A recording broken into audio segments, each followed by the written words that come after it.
Certa vez o paciente chegou para mim e falou: doutor, preciso muito da sua ajuda, eu preciso ser submetido à cirurgia, eu não sei o que fazer, e o plano... Aí eu, tudo bem, amigo, o que houve? E o plano de saúde não autoriza a minha cirurgia, eu preciso, tudo bem. Me manda aqui para eu olhar o pedido de autorização e a negativa do plano. Não, doutor, mas eu ainda só estou preparando, eu só ouvi falar que o plano não autoriza esse tipo de procedimento. Aí eu falo: meu amigo, você está como um peru de Natal, sofrendo de véspera.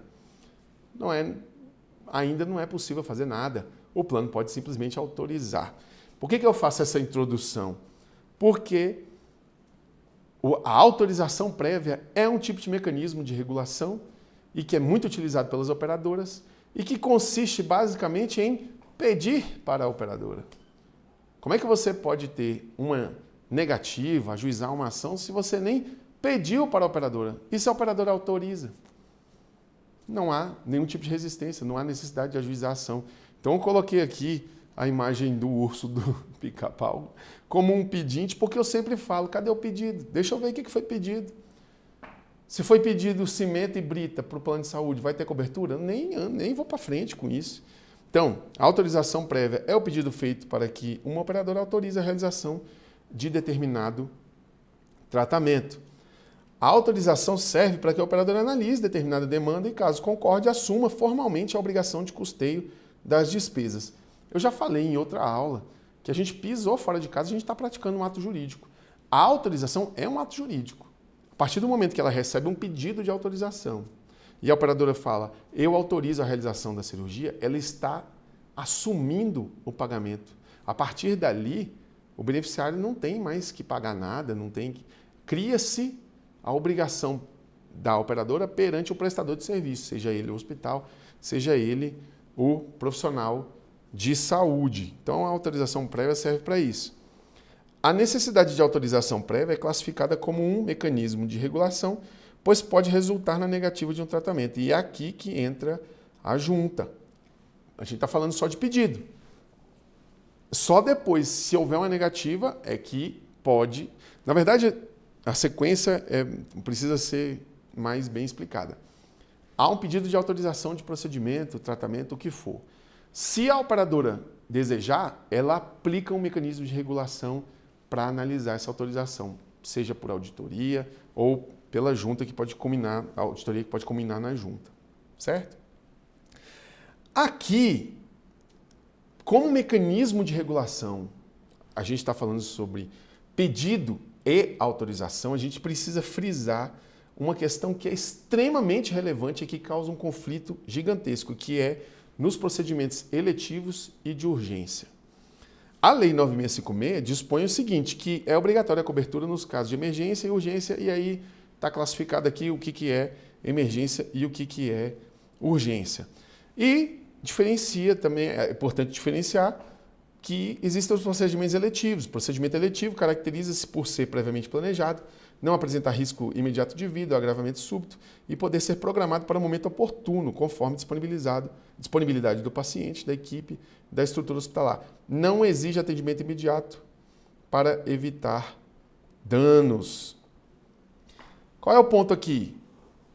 Diz o seguinte, nós vamos falar muito sobre a Consul número 8, Conselho Nacional de Saúde, e ela tem essa resolução número 8, que é muito importante, a gente vai falar muito sobre ela, que diz no seu artigo 2º, para a adoção de práticas referentes à regulação de demandas, olha o mecanismo de regulação aí, da utilização de serviços de saúde estão vedados. 5.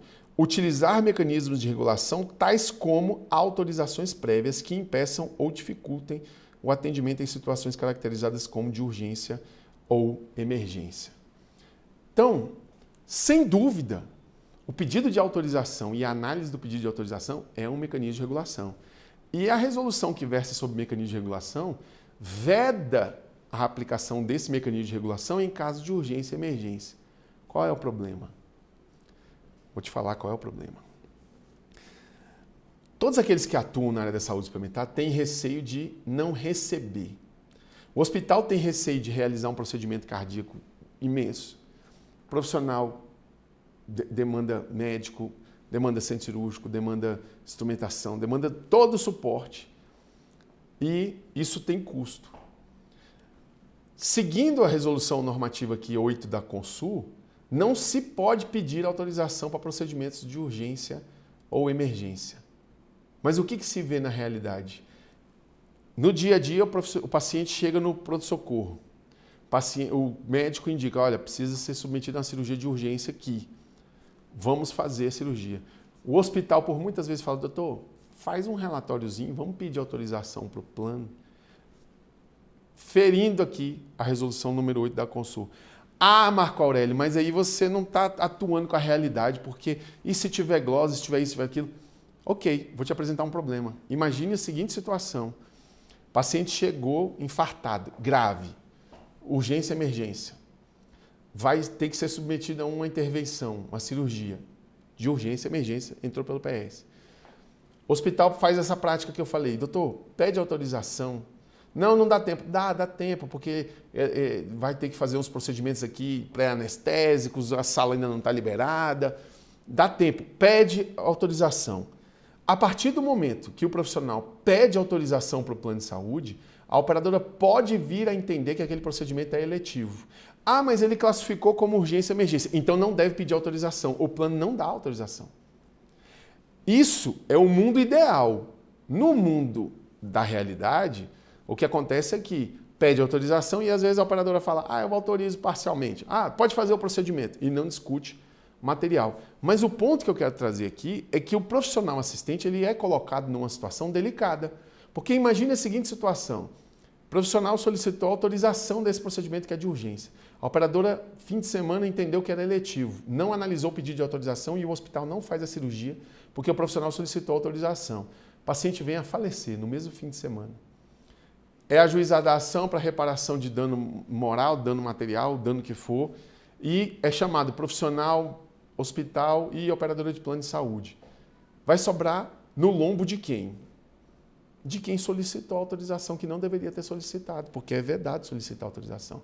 Do profissional. Nossa, Marco, você está floreando. Olha, óbvio, as particularidades num processo judicial devem ser observadas, né? Mas o que eu quero colocar aqui é que é vedado. É um procedimento de urgência e emergência? Tem risco iminente de morte? Tem. Então não pode pedir autorização. Eu sou vedado pedir autorização.